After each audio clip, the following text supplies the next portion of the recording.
Olá, meus amigos, estamos aqui mais uma vez para o nosso estudo em grupo. O livro Os Mensageiros, André Luiz e Chico Xavier. Vamos ler hoje o capítulo 17, o romance de Alfredo. Depois de alguns minutos utilizados por nós no serviço da higiene reconfortante, Alfredo convidou-nos à mesa, onde Ismália, com extrema fidalguia, mandou servir frutos diversos. Olha quanta informação nós temos nesse primeiro parágrafo. Primeiro, higiene. Precisa higiene, sim. Segundo, existe uma casa de banho, existe um local para isso. Mandou, ou seja, tem serviçais.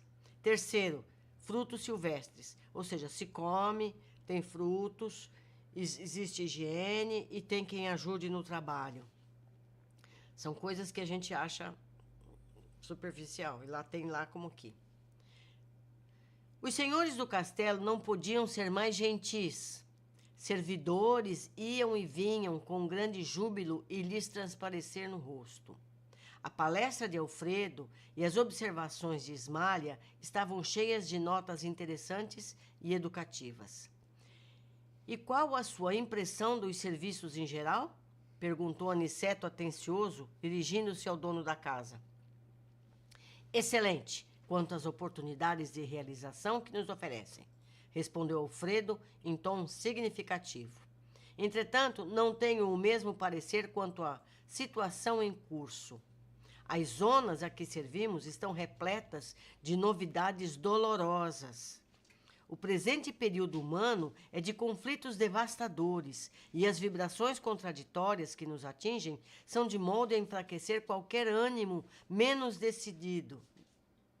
Desencarnados e encarnados empenham-se em batalhas destruidoras. É uma lástima. Eu lembro que estava foi 44, é a Segunda Guerra Mundial. Então a gente vê o que eles estavam vivendo ali. Do ponto de vista de vibração mental e de pessoas que morriam nessas condições dramáticas, pessoas que perdiam entes queridos. Multiplica-se o número de necessitados que recorrem ao posto? Continuou indagando nosso orientador.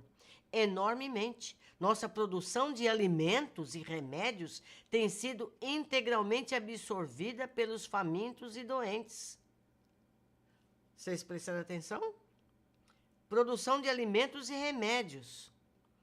Tenho 500 cooperadores, mas nos sentimos presentemente incapazes de atender a todas as obrigações.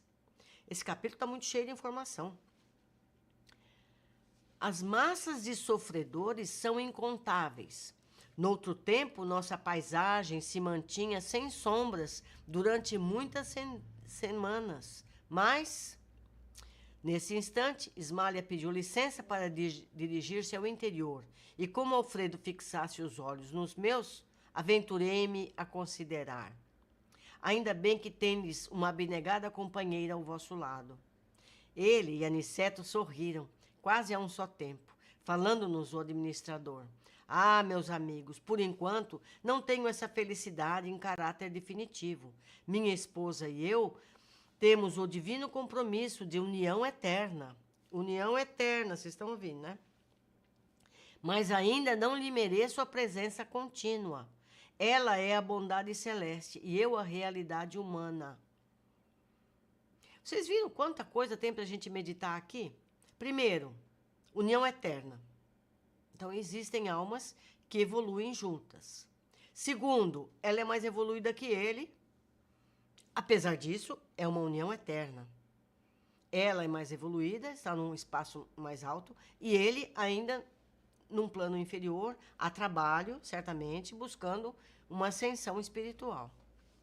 Depois de pequena pausa, prosseguiu com gentileza. Aniceto conheceu-nos a história. Vocês, porém, a ignoram.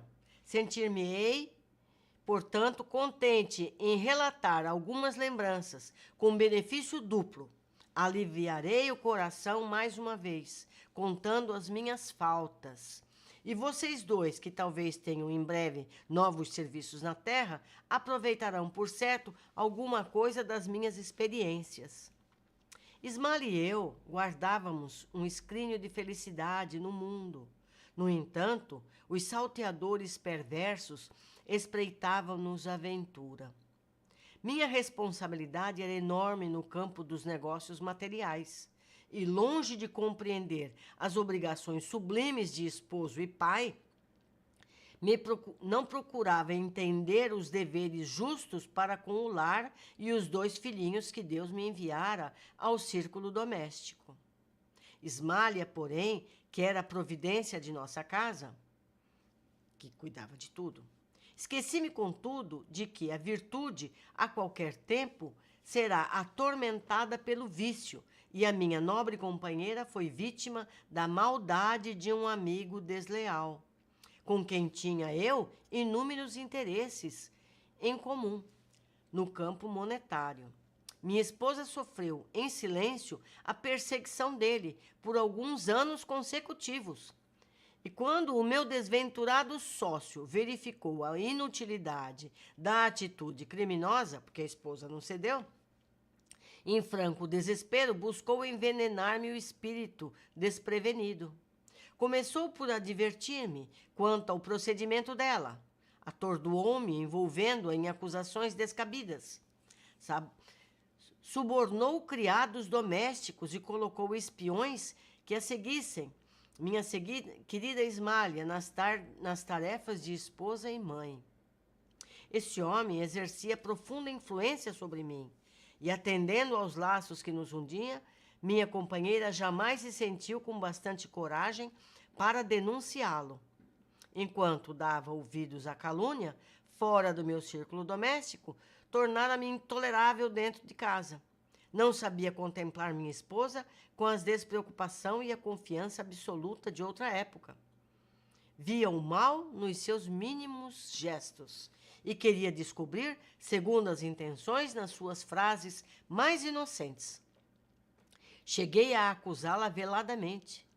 Ismália chorou e calou-se. Por fim, nosso infeliz perseguidor subornou um homem de baixa condição que permaneceu certa noite ao lado de nossos aposentos particulares, como vulgar ladrão, às ocultas, sendo eu convocado a provas máximas. Penetrei no quarto em extremo desespero e acusei em voz alta ao ver a companheira profundamente tranquila. Ismália levantou-se receosa da minha saúde mental, mas não lhe atendi os rogos, procurando, como louco, o conspurcador de minha honra. Abri violentamente grande armário antigo, vasculhando o quarto. Nesse instante, o vulto de um homem esgueirou-se na sombra de um aposento próximo, e antes que eu pudesse agarrá-lo, no meu ódio infreme, saltou a janela, alcançando o pomar de nossa casa. Corri desesperado, detonando balas a esmo, mas nada consegui. Regressei ao quarto, e, para acúmulo da calúnia odiosa, o desconhecido deixara para trás um chapéu novo, rigorosamente moderno, para que eu acentuasse meus sentimentos terríveis. Olhos com gestos, vomitando insultos, quis eliminar Ismália, banhada em lágrimas, a meus pés. No entanto, alguma coisa que nunca pude compreender na terra paralisou meu braço quase homicida. Vociferando blasfêmias, surdo aos rogos dela, afastei-me do lar, tomado de horror. Quantas histórias parecidas nós conhecemos. No dia imediato, fiz valer meu direito exclusivo sobre os filhos e providenciei para que Ismália, convertida em estátua de dor, fosse restituída à fazenda paterna. Contratei uma governanta para os meninos e logo após tomei um paquete para a Europa, onde me demorei mais de 3 anos. Nunca me propus a verificar seriamente, embora tivesse o espírito incessantemente atormentado. Humilhei os sentimentos mais íntimos, jamais procurando notícias da companheira caluniada.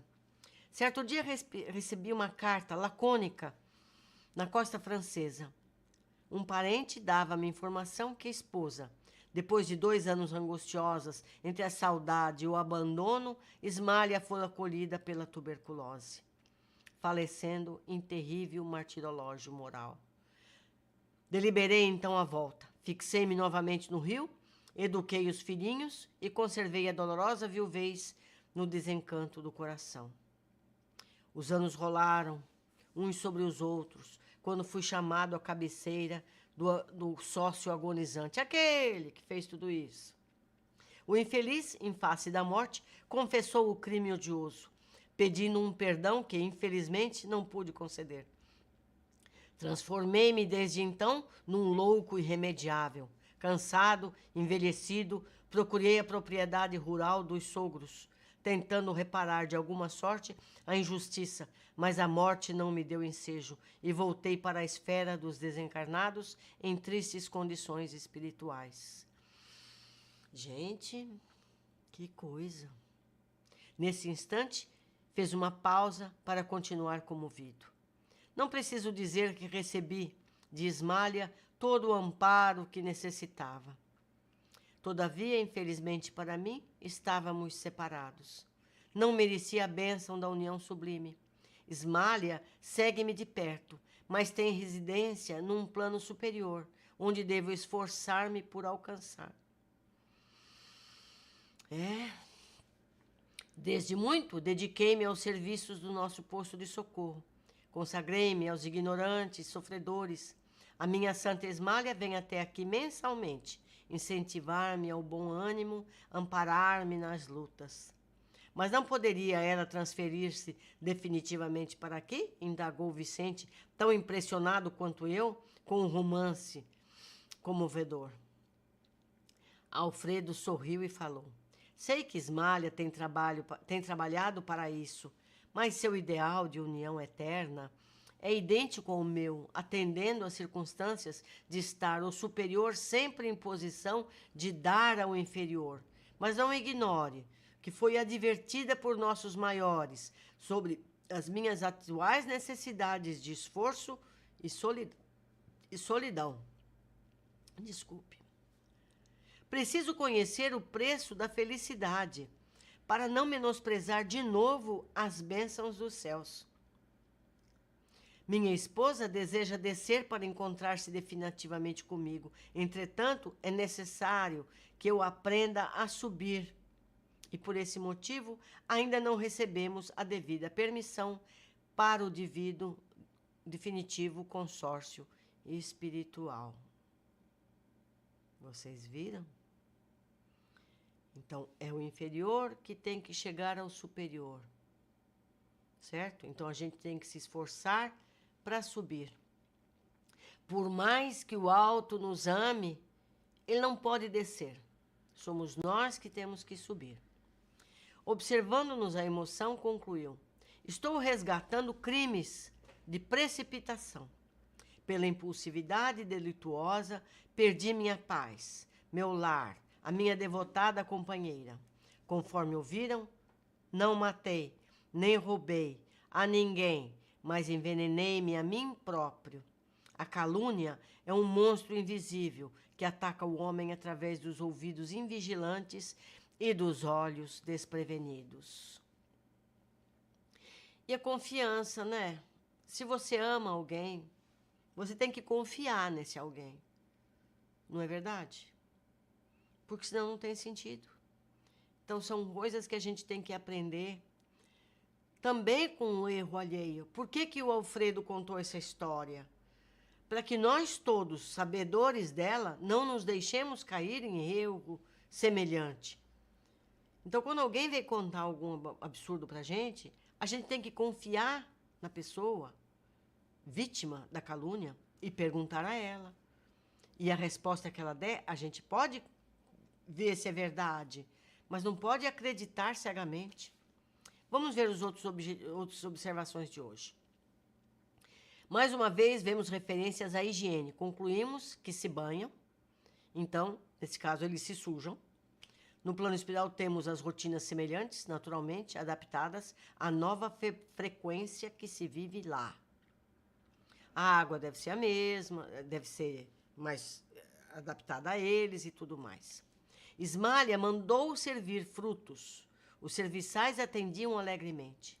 Aqui vemos que há pessoas para serviços domésticos. Há trabalho para todos os níveis no plano espiritual. pedreiros nas construções, marceneiros, tecelões, horticultores e um mundo semimaterial, mas ainda precisa de artesãos e operários. E que é esperado, pois, cada um vai fazer aquilo para o qual está preparado, seguindo seu aprendizado para atividades cada vez mais especializadas, evoluindo junto com as categorias de mundos que conhecemos. A gente tem notícia que essas pessoas que têm um trabalho no nível da competência, elas têm oportunidade de lá estudarem para aprenderem outras atividades e poderem desempenhar na nova encarnação e nas futuras vidas no mundo espiritual. Quando perguntado sobre o trabalho, Alfredo comenta sobre as dificuldades do momento por conta das vibrações contraditórias. Estavam nos dias da Segunda Guerra. Completa dizendo que toda a produção de alimentos e medicamentos é consumida rapidamente. Mais uma vez vemos que há necessidades de alimentos e medicamentos, como ocorre no plano físico. Estes são apenas mais sutis. E mais uma vez, lembramos que esses itens precisam ser fabricados, produzidos. Alfredo contava com 500 operários, que não bastavam para tanto trabalho nessa produção. Alfredo, quando perguntado sobre a esposa, Ismália, cita que tem para um compromisso de união eterna. Concluímos que há a possibilidade de seres que se comprometem para estar juntos em evolução, cooperando um com o outro, mesmo num caso desses. Tão triste que a gente viu. Se estiveram dramaticamente separados na vida anterior, como narrou em seguida. O casal Alfredo e Ismália tiveram, então, uma separação temporária, mesmo já no plano espiritual. Alfredo precisaria redimir-se do mal que fez, buscando elevar-se para poder estar em planos mais altos na companhia da esposa. Ela necessita dessa separação, ou melhor, ele necessita dessa separação para dar mais valor aos relacionamentos sinceros. Ele não confiou na palavra de Ismália, deu ouvidos a uma pessoa infame e, com isso, perdeu tudo que amava. Entendemos, então, que muitos de nós têm vidas em situações semelhantes. Somos privados, muitas vezes, de convívio, de bens materiais ou qualquer outra coisa, para que possamos valorizar o que já tivemos e menosprezamos. Esse capítulo foi muito rico, muitas coisas a observar, merece ser relido, reobservado, anotado e pegar esses ensinamentos para a nossa vida atual, para que a gente possa se aperfeiçoar mais e mais cada vez. Conto sempre com a ajuda de vocês para que nos esclareçam itens que eu não percebi, explanando detalhes, quem sabe contando um caso que vocês conhecem, aí na área de comentários, seja do Facebook, seja no YouTube. Um abraço muito querido, até o nosso próximo encontro.